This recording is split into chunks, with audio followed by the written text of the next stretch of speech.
School টিফিনে বাচ্চাদের healthy কিছু দিতে হলে এই রকম বাড়িতে আটার নুডলস বানিয়ে দিন।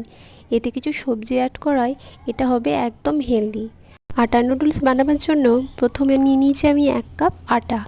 এই 1 কাপ আটা শুধু জল দিয়ে ভালো করে একটা ডো তৈরি করে নেব। ওটা খুব নরম মাখলে চলবে না, একটু শক্ত টাইপের করে মাখতে হবে, না হলে জলে যখন এটা সেদ্ধ হবে তখন অনায়াসেই নরম হয়ে যাবে। ডোটা মাখা হয়ে গেলে আমরা একদম সেম রুটির মতো একদম গোল করে বড় করে বেলে নেব। তবে এটা রুটির মতো একদম পাতলা করলে চলবে না, একটু রুটির থেকে মোটা রাখতে হবে যাতে জলে দিলে এটা গলে না যায়। আর এবার রুটির মতো বেলা হয়ে গেলে এটা থেকে আমি ছুরির সাহায্যে এইভাবে সরু সরু করে চাউমিনের মতো কেটে নেব। এইভাবে সরু সরু কাটলে কী হবে, তাড়াতাড়ি এটা সেদ্ধ হয়ে যাবে। আর তোমরা চাইলে অন্যরকম শেপও দিতে পারো।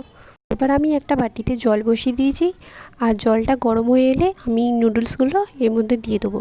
তো নুডলসগুলো দিয়ে বেশিক্ষণ ফোটাবো না, জাস্ট 1-2 মিনিট রাখলেই এনাফ। অন্যদিকে কড়াইয়ে আমি কিছু সবজি ভেজে নিচ্ছি, পেঁয়াজ, ক্যাপসিকাম, গাজর, তোমরা চাইলে আরও কিছু দিতে পারো।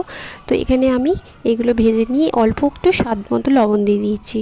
তো স্বাদ মতো লবণ দিয়ে সবজিগুলো যখন নরম হয়ে আসবে এর মধ্যে আমি আটা নুডলসগুলো দিয়ে দেবো, আর একদম সেম চাউমিনের মতো ভালো করে ভেজে নেবো। এর মধ্যে স্বাদের জন্য আমি অ্যাড করেছি সয়া সস, অল্প চিলি সস আর টমেটো কেচাপ।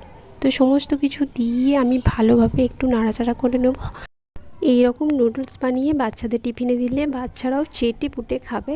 এর মধ্যে কিছু সবজি থাকায় যেগুলো বাচ্চারা খেতে চায় না সেগুলোও এর সাথে খেয়ে নেবে। তো এটা যেমন স্বাস্থ্যকর তেমনি পুষ্টিকরও। আর এখানে আমি ঝালের জন্য অল্প গোলমরিচের গুঁড়ো দিয়েছি। তো রেডি হয়ে গেছে আমাদের আটা নুডলস।